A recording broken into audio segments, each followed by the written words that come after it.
5월 12일 금요일 마감 브리핑 영상 시작하겠습니다.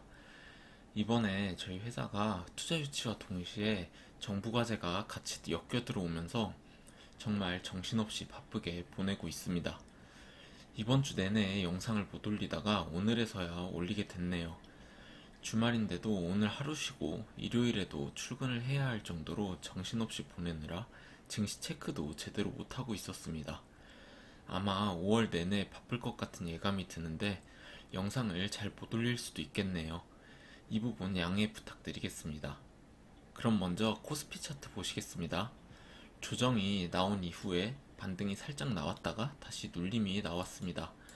제가 저번 영상에서 2520포인트 라인 저항을 맞고 떨어지는 그림이라면 추가 하락이 나올 수 있다고 말씀을 드렸었죠.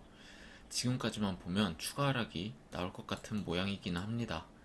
일단 추세 라인을 이렇게 살짝 깨면서 마감을 한 상태인데다가 51선에서 지지를 받으면서 올라갔으면 좋겠지만 위에 5일선과 21선이 가파르게 꺾여져서 내려오는 걸 봐서 51선도 깨질 확률이 높다고 보고 있습니다. 하락이 좀 나온다 하더라도 224일선은 꼭 지켜주다가 다시 반등을 해주는 그림을 기대하고 있습니다. 사실 올라갈 거였다면 지금 자리에서 지지를 받아주다가 올라가주는 게 맞기는 한데요. 어제 추세선을 살짝 깨면서 마감을 한 게 긍정적으로 보이지는 않네요. LX 세미콘 보시겠습니다. 이쪽에서 제대로 돌파를 해주는 모습이 안 나와서 불안했었는데 역시나 하락이 나왔습니다. 금요일에 양봉을 띄워주기는 했지만 거래량이 너무 약하게 나왔고 위에 5일선이 가파르게 내려오고 있기 때문에 추가 하락이 나올 확률이 높아 보입니다. 일단 매수는 미루려고 하고요. 224일선 라인까지 내려온다면 매수를 해볼까 생각 중에 있습니다. 올라갈 생각이 있다면 최소한 224일선은 지켜주지 않을까 생각을 하고 있습니다. 솔로엠 보시겠습니다. 솔로엠은 전량 매도를 했다고 말씀을 드렸었는데요. 27,000원 라인에서 전량 매도를 했던 게 결과적으로는 잘 됐네요. 물론 5일선 위에 살짝 걸쳐주면서 양봉으로 마감을 했기 때문에 다음 주에 반등이 다시 나와줄 수도 있다고는 보고 있습니다. 하지만 일단 매수는 들어가지 않았고요. 좀 더 지켜보려고 합니다. 솔로엠도 이쪽에서 거래량이 꽤 터지고 나서 눌림이 나온 상태이기 때문에 조금은 조심하는 게 좋아 보입니다.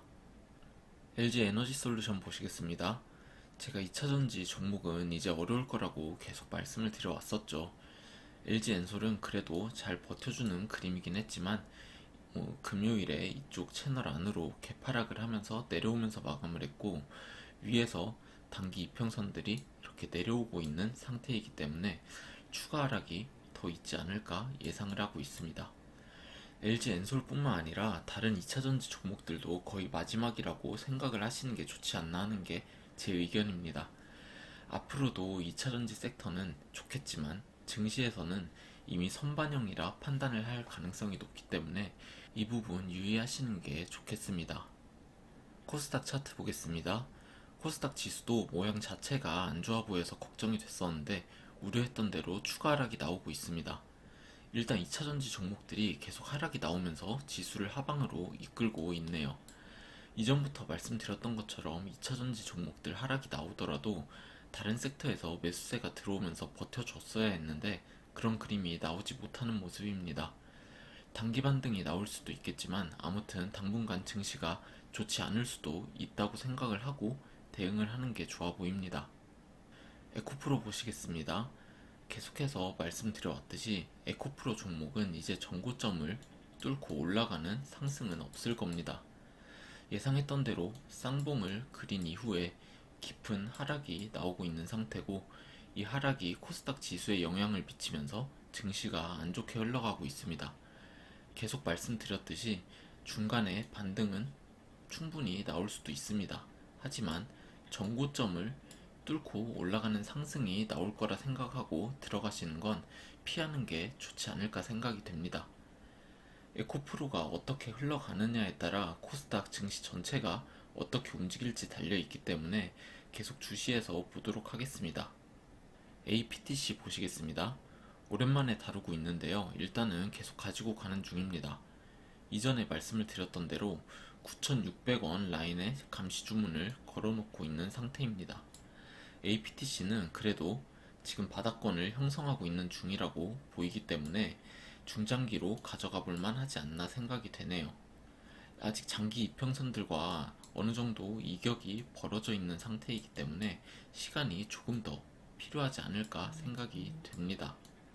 중장기로 가져갈 게 아니시라면 아마 재미 보기는 어려울 수 있지 않나 하는 게 제 개인적인 의견입니다. 펄어비스 보시겠습니다. 펄어비스도 42,000원 라인에서 매수를 들어가 보겠다고 말씀을 드렸었죠.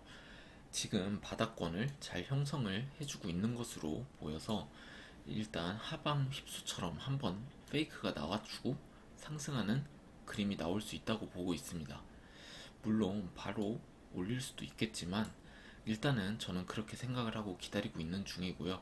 이때가 매수 기회가 아닐까 생각이 됩니다.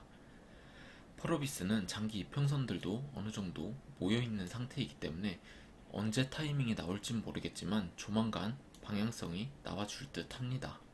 제넥신 보시겠습니다. 제넥신도 계속 힘없이 채널 안에서 횡보하는 그림을 그리고 있네요. 아직 물량은 들고 있는 상태인데 불안한 모습이긴 합니다. 조금 물려있는 상태인데 그래도 비중이 그렇게 크지는 않아서 계속 가져가 볼 생각이고요. 제넥신도 지금 장기 이평선들과 이격이 꽤나 많이 벌어져 있는 상태이기 때문에 제대로 된 상승이 나오려면 시간이 좀 더 걸리지 않을까 생각하고 있습니다. 일단은 단기 반등은 충분히 한번 나와줄 수도 있는 상태이기 때문에 조금 더 가져가 보도록 하겠습니다. A루트 보시겠습니다. A루트는 계속해서 이쪽 라인을 깰 듯 말 듯한 그림을 그리고 있습니다. 최근에 차트 모양 자체는 그렇게 좋아 보이지 않긴 합니다. 그래도 일단 매수를 잘 잡은 편이라서 계속 가져가 보고는 있습니다만 요즘은 이렇게 매수를 잘 잡고 있다가도 매수세가 못 받쳐줘서 다시 흘러내리면서 익절을 못하는 케이스들이 많아서 조심은 해야겠습니다.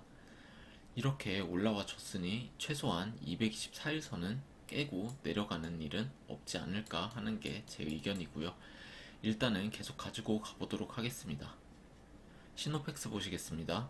시노펙스도 금요일에 하락이 좀 나오긴 했는데 그래도 뭐 아직까지 위험해 보이는 상태는 아니라서 계속 물량 홀딩 중에 있습니다.